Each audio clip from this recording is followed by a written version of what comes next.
پہلا کلمہ طیب، طیب معنی پاک، لا الہ الا اللہ محمد رسول اللہ۔ ترجمہ، اللہ کے سوا کوئی معبود نہیں، محمد اللہ کے رسول ہیں۔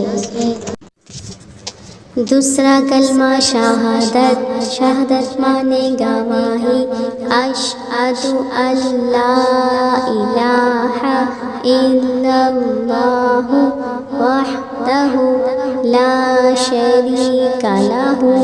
واشہد ان محمدا عبدہ ورسولہ۔ میں گواہی دیتی ہوں اللہ کے سوا کوئی عبادت کے لائق نہیں، وہ اکیلا ہے، اس کا کوئی شریک نہیں، اور اس میں گواہی دیتی ہوں حضرت محمد اللہ کے بندے اور رسول ہیں۔ تیسرا کلمہ تمجید، تمجید معنی بزرگی، سبحان اللہ والحمد للہ ولا الہ الا اللہ واللہ اکبر ولا حول ولا قوۃ الا باللہ العلی العظیم۔ پاک ہے اللہ اور تمام تعریف اللہ ہی کے لیے ہے، اللہ کے سوا کوئی معبود نہیں اور اللہ بہت بڑا ہے، اور گناہوں سے بچنے کی طاقت اور نیک کام کرنے کی قوت اللہ ہی کی طرف سے ہے جو عالی شان اور عظمت والا ہے۔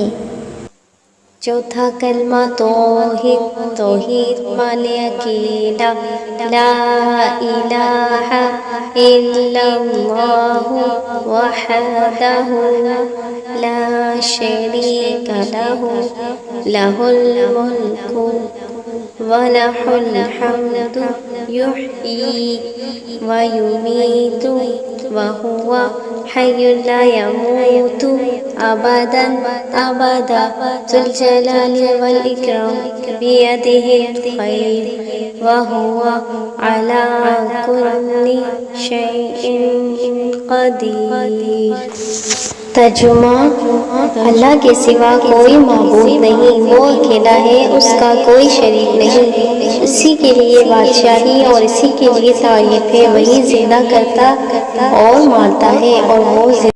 پنجم کلمہ استغفار، استغفار معنی توبہ کرنا، استغفر اللہ ربی من کل ذنب اذنبته عمدا او خطأ سرا او علانیة واتوب الیہ من الذنب الذی اعلم ومن الذنب الذی لا اعلم انک انت علام الغیوب وستار العیوب وغفار الذنوب ولا حول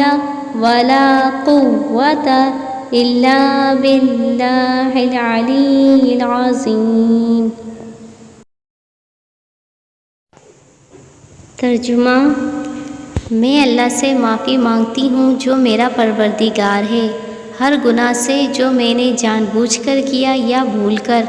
چھپ کر کیا یا ظاہر ہو کر، اور میں اس کی بارگاہ میں توبہ کرتی ہوں اس گناہ سے جو کہ میں جانتی ہوں اور اس گناہ سے جو کہ میں نہیں جانتی۔ اے اللہ، بے شک تو غیبوں کا جاننے والا اور عیبوں کا چھپانے والا اور گناہوں کو بخشنے والا ہے، اور گناہوں سے بچنے کی طاقت اور نیکی کرنے کی قوت اللہ ہی کی طرف سے ہے جو سب سے بلند اور عظمت والا ہے۔